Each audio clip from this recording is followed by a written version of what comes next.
E vetmja gjë që do të shpëtoj në ditën e gjykimit është, thot, sakrifica e Jezu Krishtit, asgjë thot tjetër.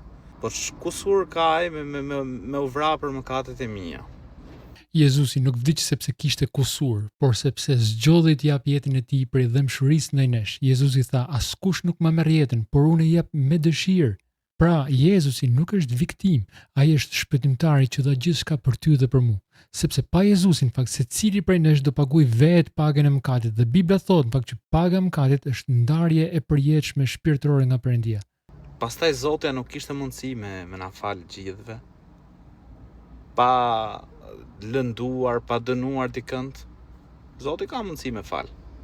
A ka mundësi s'pak ta fal një të korruptuar? Po, ka. Por nëse do ta falte, a do ishte prap drejtësi? Nëse Zoti do të falte pa drejtësinë, a do të quhej Zot? Perëndia është i mëshirshëm, por është edhe i drejtë. Ashtu si një gjykatës që nuk mund ta shpallë një fajtor të pafajshëm vetëm sepse e ka xhan, edhe Zoti nuk mund të shpërfillë të keqen vetëm sepse i vjen keq. Në kryq, drejtësia dhe mëshira u takuan. Për këtë arsye Bibla thotë, në fakt, Perëndia e ka pajtuar botën me veten në Krishtin, duke mos u numëruar njerëzve fajt e tyre dhe vuri ndër ne fjalën e paqëtimit, 2 Korintasit 5:19. Zoti nuk dërgoi dikë tjetër, ai erdhi vetë për të na shpëtuar. Pastaj, një djalë të vetëm edhe atë me avra. Në Bibël, fjala biri nuk nënkupton djalë në kuptimin njerëzor, por është një titull që deklaron identitetin e Jezusit, njësoj sikur ne themi bi të Shqipës. Kjo nuk nënkupton se Shqipja ose Shqipëria është mamaja ime, por nënkupton në fakt që unë vi nga ky vend.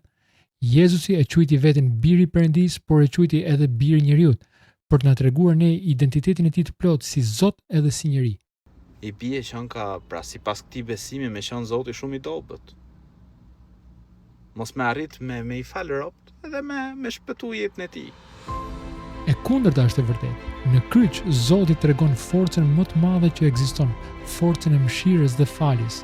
Mira ëngjë ishin gati për të ndërhyrë kur Jezusi u kryqëzua, por nuk ndodhi, sepse ta shkatërrosh njerëzimin është e lehtë, por ti duash ata dhe të vdesësh për ta edhe kur ata janë armiq, kërkon fuqi hyjnore.